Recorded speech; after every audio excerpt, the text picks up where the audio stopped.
Hey what's up les potes, ça serait Medo. Aujourd'hui les gars, on se retrouve pour une toute nouvelle vidéo. Et encore une fois, on va encore parler d'iPhone. Parce que oui, récemment vous aimez beaucoup ça. Et j'ai parlé d'iOS 14 et on se rapproche petit à petit des 600 vues avec 40 likes pour seulement 7 dislikes. Donc je vois que ça vous plaît réellement. Donc aujourd'hui on va parler de l'iPhone 12 encore une fois. Mais on va faire un petit récapitulatif de toutes les nouveautés. Pour pas avoir, on va dire, vraiment une vidéo assez longue. Mais un petit résumé des quelques nouveautés qu'on pourra retrouver sur les prochains iPhone 12, comme ça pourrait être sympa. Et voilà, aussi n'oubliez pas de me follow sur les réseaux sociaux, c'est très important. Voilà, je retweet des nouveautés d'iPhone, etc. Donc si vous voulez suivre, on va dire, les nouveautés en direct avec moi, ça pourrait être pas mal. Donc venez me follow sur Twitter et Instagram, c'est un petit peu plus où je m'amuse un petit peu. Donc voilà, n'hésitez pas de me follow, de vous abonner et de liker la vidéo surtout si elle vous a plu. Donc faites-moi ça, commentez, hashtag troupeau si vous êtes arrivé jusqu'à la fin, ça me fera extrêmement plaisir. Et sans plus tarder, on va commencer. Alors tout d'abord, à quoi va ressembler l'iPhone 12? Je pense que c'est important d'aborder déjà ce thème.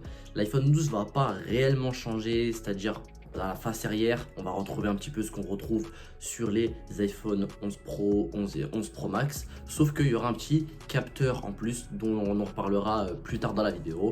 Donc je vous mettrai quelques petites images, pardon. Et sur la face avant, on retrouvera une encoche plus petite, mais ça bien évidemment encore plus tard dans la vidéo. Alors, est-ce qu'on va retrouver un port USB type C sur les nouveaux iPhone 12?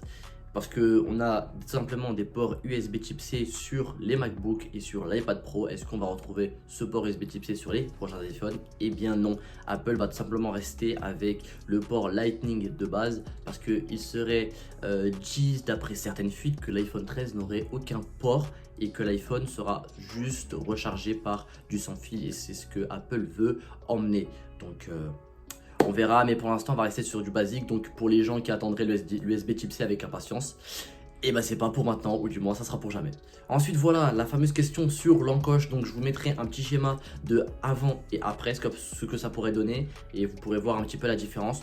Donc à droite nous avons simplement l'encoche basique style iPhone 11 Pro depuis l'encoche qu'on a depuis 2017 sur iPhone X, et à gauche la nouvelle encoche qu'on pourra retrouver sur les prochains iPhone 12. Et vraiment ça se voit que c'est vachement plus réduit, c'est mieux, et les bordures aussi sont plus réduites, et on aura un écran comme chez Samsung, un écran un peu Infinity qui prendra la totalité de l'écran.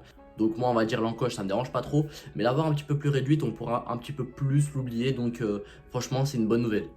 Une nouveauté moi que j'attends avec impatience, c'est le 120 Hz. Et il est important de dire que tous les iPhones seront équipés d'un écran OLED. Ça serait vraiment incroyable. Donc on attend ça avec impatience. Moi j'ai mes amis qui sont à 90 Hz et 120 Hz pour certains. Donc voilà, quand moi je regarde à côté, iOS fait vachement son taf, donc on voit pas trop que c'est du 60 Hz, mais vraiment que le 120 Hz ça fait le taf. Ou même quand je vais à Boulanger ou Darty pour voir l'iPad Pro qui est incroyable. Qui dit iPhone 12 dit nouvelle puce. Sur les iPhone 11, 11 Pro et 11 Pro Max, ils sont E3 équipés d'une puce A13 Bionic. Et logiquement, sur les iPhone 12, nous aurons droit à une puce A14 Bionic ou pas en 5 nanomètres. Et comme j'ai pu vous le dire lors des infos et rumeurs de ma dernière vidéo sur l'iPhone 12, je vous avais dit que la puissance du processeur serait égale au même processeur qu'un MacBook Pro. C'est pour vous dire la puissance du truc. Donc en tout cas l'iPhone va en jeter, ça va être très lourd, donc vous pourrez faire tourner tous vos jeux tranquillement sans souci. Tous les constructeurs asiatiques le font. Huawei avec la 5G, les Galaxy S20 avec leur 5G, le OnePlus avec la 5G et tout le tralala, le Xiaomi, Redmi, le Find Oppo, etc. Donc logiquement nous devrons retrouver la 5G sur ces 4 modèles. Donc voilà, Apple se met à jour. Je ne vais pas trop développer sur ce truc là, mais en tout cas c'est une bonne nouvelle pour les iPhones. Vous pourrez tout simplement profiter de la 5G. C'était le point crucial, on va dire, des iPhone 11 Pro et 11 Pro Max, qui sont les trois équipés seulement de la 4G. Donc voilà, on va dire vous devrez débourser plus pour pouvoir profiter de la 5G, et je trouve un petit peu dommage, mais comme on dit, vaut mieux tard que jamais. Tout à l'heure, on parlait du quatrième capteur, et bien c'est l'arrivée de la caméra LiDAR. Donc la caméra LiDAR, on a pu la retrouver sur l'iPad Pro 2020. Mais qu'est-ce que c'est que le capteur LiDAR? En fait, le capteur LiDAR, c'est très très simple. C'est un capteur qui va vous permettre de jeter plein de petits points dans une pièce, bien sûr en 3D, et il va calculer à la vitesse laquelle le point revient au capteur. Ce capteur là, on pourra l'utiliser pour la réalité augmentée ou ouais, l'AR, je sais plus si c'est la réalité augmentée. Donc on sait que Apple est vachement basé sur la réalité augmentée. Vous pourrez faire je sais pas, des associations avec Ikea pour un petit peu voir sur votre téléphone directement où est-ce que vous pourrez placer des meubles, un coussin, un tapis pour votre nouveau appartement ou nouvelle maison. En tout cas, c'est un truc qui est vachement pas mal, et ça va pas servir qu'à ça, puisque ça va aussi permettre au mode portrait d'avoir un plus par rapport aux iPhone 11, 11 Pro et 11 Pro Max, où on va dire le mode portrait varie un petit peu. Des fois il est bien, des fois il fait un petit peu son petit boudage dans son coin. Donc voilà, le capteur LiDAR, moi j'attends avec impatience, sachant que le capteur LiDAR est aussi utilisé sur les Tesla pour calculer la distance à laquelle la voiture est en face et pour pouvoir régler, on va dire, sa vitesse par rapport à cela. Donc vraiment, c'est pas un capteur à prendre à la légère par rapport au capteur TOF qu'on peut retrouver sur les autres téléphones, où celui-là est vachement plus basé pour la profondeur de champ, donc pour le mode portrait. La question que l'on se pose tous, c'est quand est-ce que ça va sortir ces nouveaux iPhones? Alors, avec la pandémie qu'on a actuellement, qu'on subit actuellement, il est évoqué que Apple devrait repousser, on va dire, la sortie de ses iPhones. Je vais plutôt miser pour une sortie sur le fin octobre 2020.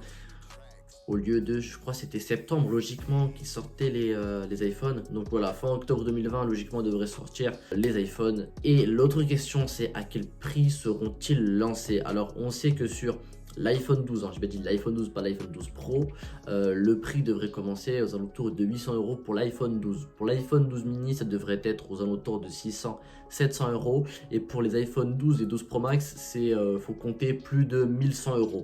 Donc voilà, on va dire ce sont de belles performances. Donc comme j'ai pu vous le dire, écran 120 Hz. Et qui dit écran 120 Hz dit plus grosse batterie. Donc est-ce que c'est 4500 mAh pour le Pro Max, 4 mAh pour l'iPhone 12?